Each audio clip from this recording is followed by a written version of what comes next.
We'll get started here today. Thank you for attending this presentation in the League of Women Voters Speaker Series. Today's topic, as you can see on our screen, is poverty, and it's a follow-up on the 2012 report issued by the Moscow League of Women Voters on this multifaceted problem. We've invited this rather large panel today to speak from their areas of expertise so we can remind ourselves that this is, in fact, not just about homelessness or food insecurity or wages and jobs, but it's a bigger package. And we won't be able to address everything today that was in our report, but we wanted to give you kind of snapshots in time to see what has been accomplished since that 2012 report came out and what has yet to be accomplished. I want to introduce the co-chair of our lead study. This is Nancy Lyle, who's going to speak about something we don't have included on our panel this afternoon. Nancy? Welcome, all of you again. This happened in 2012, it seems like yesterday, and it does seem like a long time ago, but a lot has happened in the meantime. As we started, we began to hear conversations among those of us in the League and also out in our community about things that were troubling, about insecurities in many areas of people's lives that live here in the Palouse, and of course generally too. And as we came together and decided maybe this in the League would be a good topic for a study, and the League did support that, we split up into various sections to take a look at the different areas that we were looking at that time, similar, including these, but including one other major one was medical. And thanks to some of the things that happened because of action within our study groups, we now have CHAZ, and that is a Yahoo. And now we're, of course, in Idaho looking hard at how can we provide even more and better medical care, and that will be decided very soon. We found that there were lots of areas of poverty that were overlapping. If you couldn't do this, you couldn't do that, one thing or another. Many times, of course, related to money insecurity, and of course that was jobs. But as we learned even since then, if you don't have money or you don't have a job, you can't, it's hard to pay for child care. It's hard to find rent in our town, many different aspects. So anxious to hear from these folks who are telling us about a bit about how things are right now. Wish we had more time, and maybe we'll do another one. But anyhow, I'm glad you're here, and I'm looking forward to hearing what happened after we did our talk. Thank you. Well, one of the pieces of health care that Nancy alluded to is the League's support for Proposition 2 that'll be on our ballot November 6th. So familiarize yourselves with that issue, and I hope that you'll also decide to support it. I'll start by introducing our entire panel, and then at the end of our presentations today, we'll have you just hold your questions until the last, and we'll pose them to the whole group. We'll also have time for some general announcements at the close of our meeting today. So, to begin by introducing our panel, we'll start in reverse order with George Scandalos.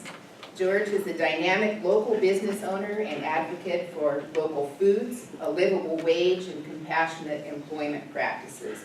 George was raised in Peru and Greece by a Peruvian-Japanese mother and a Greek father. He moved to Southern California, then to the UK to study finance at King's College, London. When George came back to Southern California in 1998, he fell in love with the restaurant business, and he helped his mom start what became a chain of Peruvian restaurants. George traveled and ate his way around Europe and South America before meeting his future business partner, Carly Lilly. They opened Sangria and Myelina restaurants in Carly's hometown of Moscow, and recently purchased the Moscow Hotel and Garden Lounge for their next adventure. Jessie Davis is Assistant Director for Idaho Stars and Overseer of Child Care Resource Centers. She supports consultants throughout Idaho, links child care programs and professionals to training and resources, and provides technical assistance to improve quality practices involving children and families. Jessie has a bachelor's degree in child development and family relations and a master's in adult and organizational learning and leadership. She spent the last 15 years working to improve child care programs for at-risk populations through Head Start, University Child Care, and the Idaho Stars Project.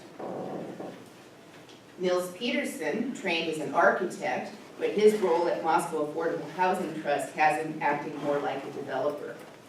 The trust was incorporated in 2009, and Nils became its first executive director in 2014. Since then, they have acquired and rehabilitated one house and built another from scratch. Each was sold to an income-qualified household earning less than 80% area median income. Nils is working on rehabilitating and selling another house and preparing to start on a 3-unit townhome. During the 4 years with the trust, Nils has been peeling off layers of the onion, as he says, about affordable housing. His first office was at Sojourners Alliance, where Nils observed the challenges faced by residents of that facility. He's constantly learning about demographics of people who are housing insecure in our community and the financial issues related to helping them become more secure. Annie Rowe is an extension specialist at the University of Idaho and director of Eat Smart Idaho, which provides nutrition and physical activity programming to low-income Idahoans statewide. Annie's research focuses on understanding how nutrients and dietary patterns influence brain development and disease prevention for optimal learning, memory, attention, and executive function across the lifespan. She grew up in Harrison, Idaho, completing schooling both in and out of state, most recently in Boston. 4 years ago, she and her husband drove across the country with their then 2-week-old son to settle in Moscow. She says they're happy to be back. And last but not least, Helen Brown is a clinical associate professor of movement sciences in the College of Education, Health, and Human Services at the University of Idaho. Her specialty is public health nutrition, which she applies in the assessment, intervention, and evaluation of public health challenges. Outside of her professional work, Helen and her family raise chickens, sheep, and produce. She enjoys teaching young children and engaging in her church's outreach and service ministries. And her spouse, a chicken grower and pastor of the Presbyterian Church, Norman Fowler, is here today too. Welcome. Helen she was going to leave a little early, but she tells us today she can stay, so we're in good shape, but we will begin with Helen Brown, and then we'll just proceed down the line. Please hold your questions till the end. Thank you.